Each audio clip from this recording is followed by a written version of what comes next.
भाई ने सवाल पूछा, मेरा मैदा ख़राब है। मेरे मोहतरम भाइयों, मैदे ख़राब हो तो ज़िंदगी में कभी मैदे की दवाई नहीं खानी, ज़िंदगी में कभी मैदे की दवाई। सबसे पहले मैं आपको आसान हल बताता हूँ। मैदा ख़राब हो जाए तो इसके लिए कोई दवाई चाहिए ही नहीं। क्या चाहिए इसके लिए? मेरे मोहतरम भाइयों, मैदा ख़राब है तो सबसे पहले मैदे को धो। सबसे पहले मैदे को करना चाहिए, वॉश करना चाहिए। देखो, हमने सारी ज़िंदगी सुना खाना खाने से पहले हाथ धोने चाहिए, खाना खाने से पहले। अच्छा, कभी ये भी सुना खाना खाने से पहले मैदा धोना चाहिए? सुना कभी? पता है क्यों नहीं सुना? क्योंकि हमने कभी इस्लाम को इतनी डेप्थ में पढ़ा ही नहीं। नबी सल्लल्लाहु अलैहि वसल्लम ने फरमाया, इंसान जितने बर्तनों को भरता है उसमें सबसे बुरा बर्तन उसका पेट। इंसान जितने बर्तनों को भरता है उसमें सबसे बुरा क्या है? पेट। अच्छा, एक बंदे का पेट खराब है, खराब पेट है, तो उसको पहले सही करना चाहिए कि उसमें खाना डालना चाहिए? तो पेट तो पहले खराब है और आप ऊपर से फिर खाना डाल रहे हो, तो उसको सही करने के लिए खाना खाने से कम आधा घंटा पहले पानी पियो, ताकि वो सारी जो पेट में गंदगी है वो उसको साफ कर दे। और किसी भी चीज को साफ करने के लिए हमने क्या रखा हुआ है? पानी। पानी है ना, तो खाने से पहले क्या करना चाहिए? पानी पीना चाहिए। तो खाने से कम आधा घंटा पहले पानी पियो। अच्छा, जब आप खाने से आधा घंटा पहले पानी पियोगे, बताओ पेट साफ होगा कि नहीं होगा? उसकी तेजाबियत, उसकी गंदगी, उसका कचरा मचरा कुछ ना कुछ निकलेगा कि नहीं निकलेगा? तो पहला काम ये करो। दूसरा काम, अपने दांतों को देखो। दांत कितने हैं? 32 दांत हैं और 4 तरह के दांत हैं। हकीम लुकमान फरमाया करते थे अपने बेटे को नसीहत करके, बेटा जो दांतों का काम आंतों से लेगा वो कभी भी ठीक नहीं रह सकता। जो दांतों का काम वो कभी ठीक। दांत हैं 32, 8 दांत हैं एक नोक वाले, इनका काम है खाने को काटना।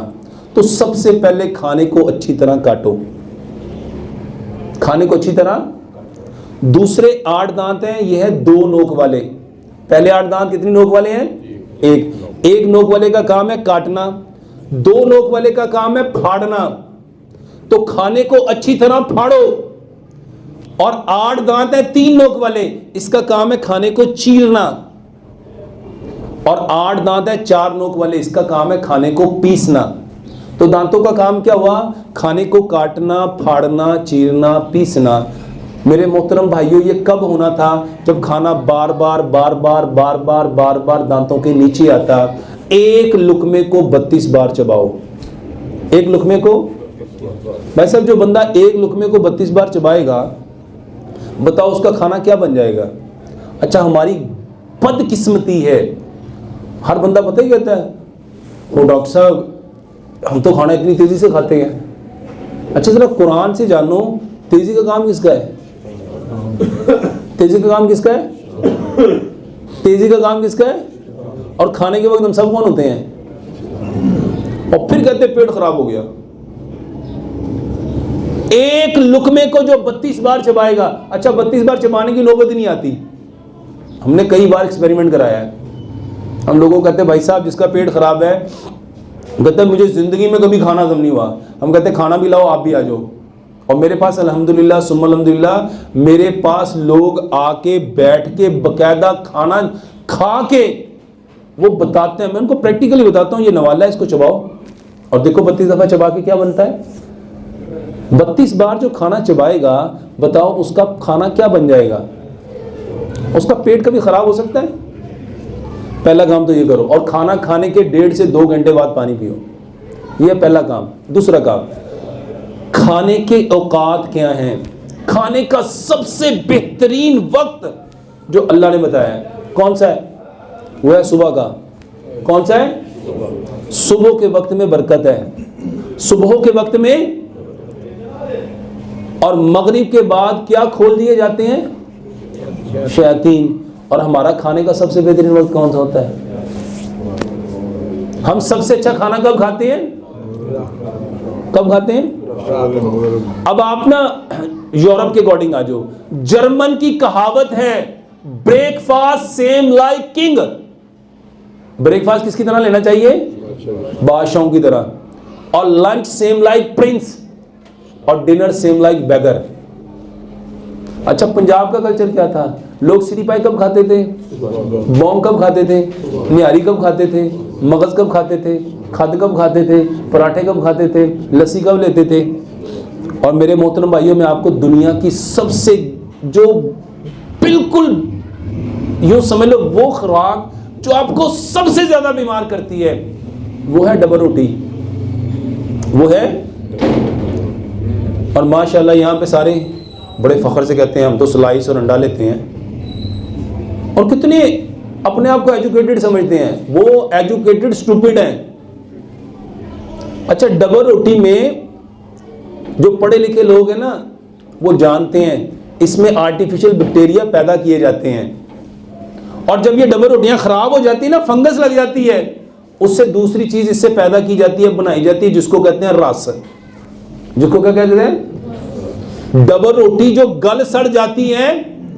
और मैं कोई कहानी नहीं सुना रहा, वल्लाहि मैं पूरे एविडेंस के साथ बात कर रहा हूं। अच्छा, हमारे यहाँ बड़े फख्र से यहाँ नाश्ता होता है डबल रोटी अंडे का, यहाँ होता है चाय रस का। और ये सबसे बेकार चीज है आपके मैदे के लिए, जो मैदे को सबसे ज्यादा नुकसान देती है। और मैं आपको हदीस से बताता हूँ, प्यारे पैगंबर जनाब मोहम्मद सल्लल्लाहु अलैहि वसल्लम ने पूरी जिंदगी कभी बगैर छने हुए आटे की कोई चीज खाई नहीं थी। ये जो आटा छान लेते हैं ना, नबी सल्लल्लाहु अलैहि वसल्लम ने पूरी जिंदगी उसके बनी हुई कोई चीज ही नहीं खाई। आपने हमेशा मना किया है कि जैसा है उसको लाओ, थोड़ा सा हिलाओ, जो उसके ऊपर तिनके वगैरह हैं उसको आप हवा से, उसको फूंक से उड़ा दो। ये छान के खाने वाला कॉन्सेप्ट इस्लाम में। और भाई आप छान के उसका जो फाइबर है, उसके जो चोकर है, उसकी जो सूजी है, जो मैदा है, वो तो आप निकालने की कोशिश करते हो।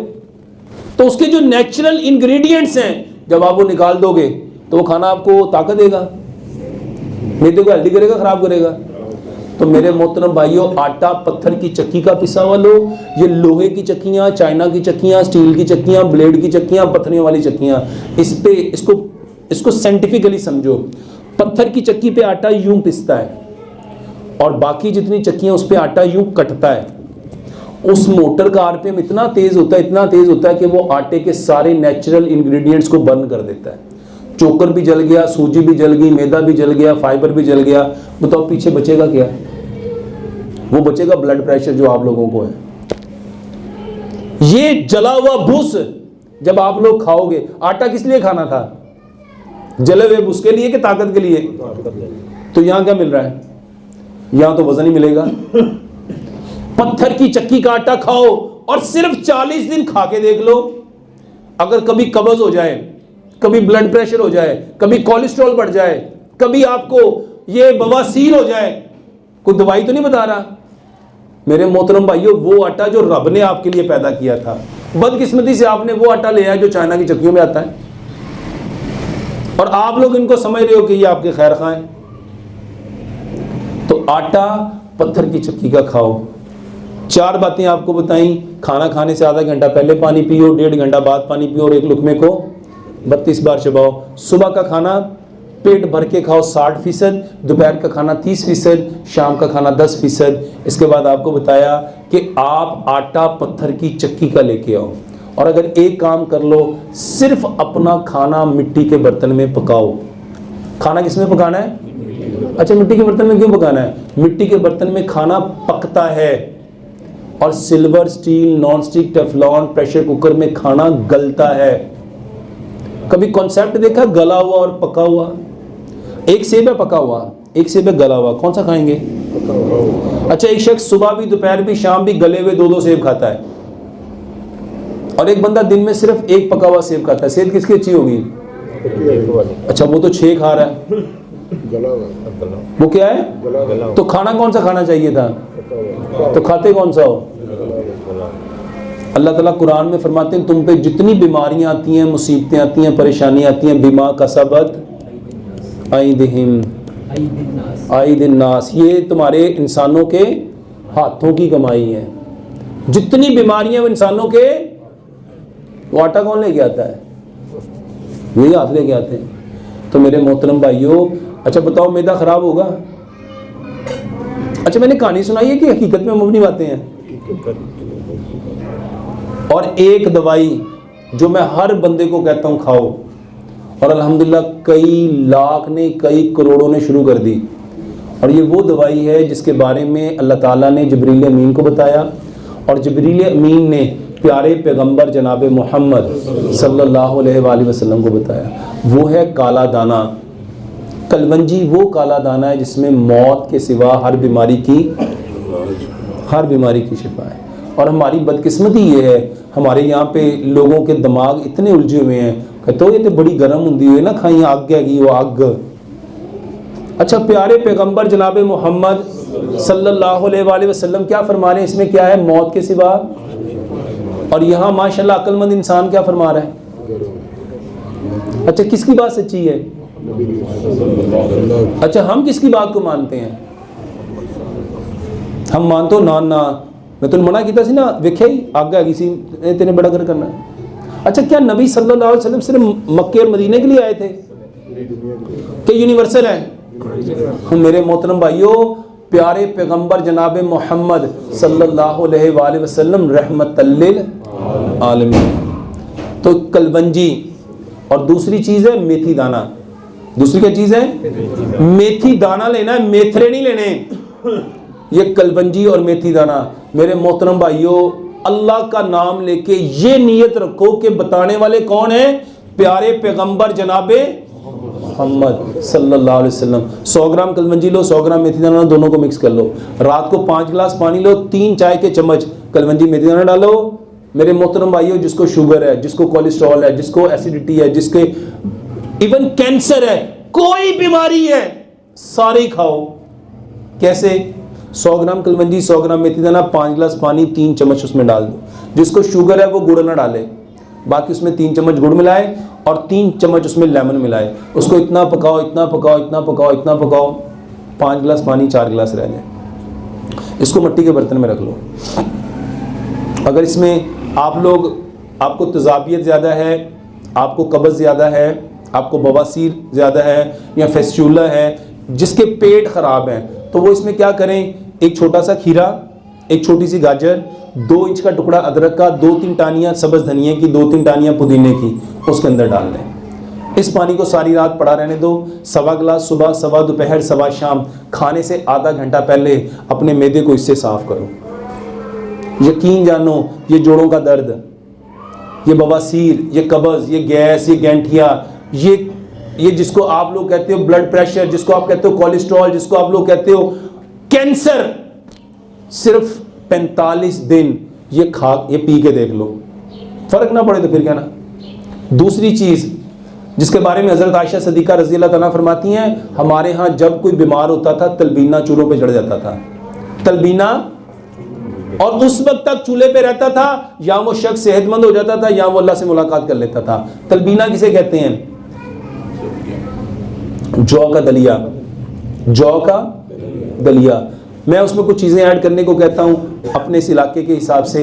आप उसको गुड़ में बनाओ, दूध में बनाओ, और अगर किसी को दूध सूट नहीं करता उसको पानी में बना ले, और अगर किसी को शुगर है वो उसमें गुड़ ना मिलाए, बल्कि उसके साथ ये जो चीज़ें बताने लगा हूँ, 2-3 बादाम लो, 2-3 काजू लो, 2-3 पिस्ते लो, 2-3 अखरोट लो, आधी चाय की चम्मच सौंफ, आधी चाय की चम्मच सफ़ेद तिल, आधी चाय की चम्मच चारों मगज़ डालो। इसको कूट लो। इसको कूटना है, ग्राइंड नहीं करना। इसको कूट के जब जौ का दलिया पक रहा उसके अंदर डाल दो, ताकि ये अच्छी तरह उसमें पक जाए। और उसके बाद कोई से सीजनल फ्रूट ले लो, जैसे केला है, जैसे सेब है, जैसे अमरूद है, जैसे चीकू है, जैसे कीवी है, और इसके साथ पपीते के 2-4 चम्मच ले लो, अनार के 2-4 चम्मच ले लो, अंगूर के 2-4 चम्मच ले लो, 2-4 खजूरें ले लो। इन सारी चीज़ों को ग्राइंड करके इसका शेक बना लो, इसकी मूसली बना लो, और जौ का दलिया जो पका है उसको चूल्हे से नीचे उतारो और ये सारे फल उसके अंदर डाल दो, इसको मिक्स कर लो।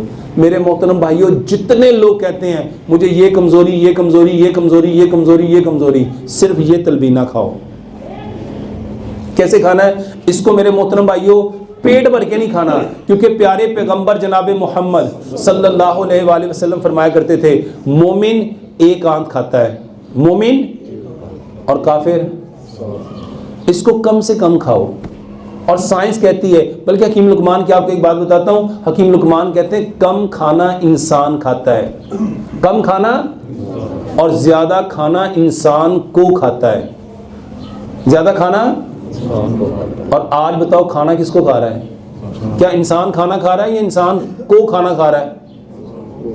मेरे मोहतरम भाइयों, इस तलबीना के 3 हिस्से करो, सुबह दोपहर शाम, खाने के बाद इसको मीठे के तौर पे लो, बेहतरीन इलाज है। यहाँ कोई भाई सवाल पूछना चाहते